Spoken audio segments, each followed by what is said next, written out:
जिसने कभी विदेशी ताकतों के सामने कोई समर्पण नहीं किया। वे जूझते रहे, लड़ते रहे और अंततः किसी कालखंड में मेवाड़ से जुड़े हुए जितने भी दुर्ग और किले विदेशी आक्रांताओं ने अपने कब्जे में लिए थे, महाराणा प्रताप ने अपने जीते जी सबको वापस ला करके भारत की हिंदुआ सूर्य की उस पताका को फिर से अनंत काल तक आने वाली पीढ़ी के लिए एक नई प्रेरणा दी। महंत दिग्विजय नाथ जी महाराज उस परंपरा से गोरखपीठ में आए थे, लेकिन नहीं आकर के केवल साधु का बाना पहन करके अपने आध्यात्मिक उन्नयन तक अपने आप को सीमित नहीं रखना। धर्म के जो हेतु हैं, अभ्युदय के लिए भी और निश्रेयस्य के लिए भी, यानी सांसारिक उत्कर्ष के लिए भी हम काम करेंगे और अपनी आत्मिक उन्नति के लिए भी काम, जिससे मुक्ति मिल सके, जीवन में मुक्ति का मार्ग प्रशस्त हो सके। इन दोनों को साथ लेकर के चलने वाला ही सच्चा साधु हो सकता है, सच्चा ऋषि हो सकता है। और यही कार्य गोरखपीठ की इस परंपरा ने महंत दिग्विजयनाथ जी महाराज के नाम पर, पूज्य महंत अवेद्यनाथ जी महाराज के नाम पर किया।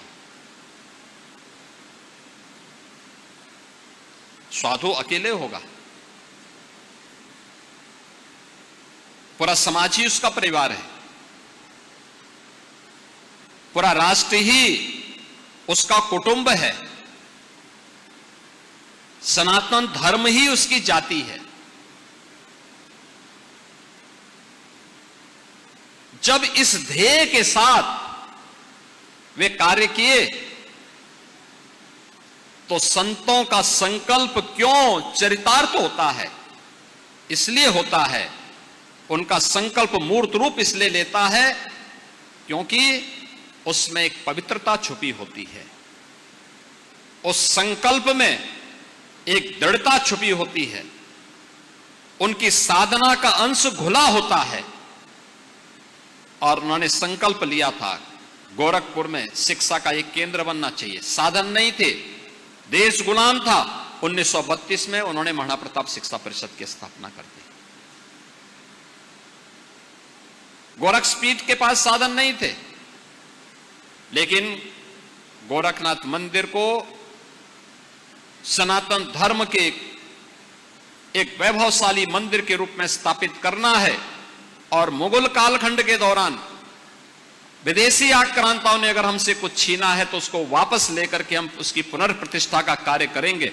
उन्होंने गोरखनाथ मंदिर और उससे जुड़ी हुई पूरी संपत्ति को गुलाम भारत में ही वापस लेकर के गोरखनाथ मंदिर को भी भव्य स्वरूप प्रदान कर दिया। उन्होंने संकल्प लिया था कि हमें गोरखपुर में विश्वविद्यालय की स्थापना करनी है। तो गोरखपुर में उस समय गोरखपुर में विश्वविद्यालय बनाने की जब बात आई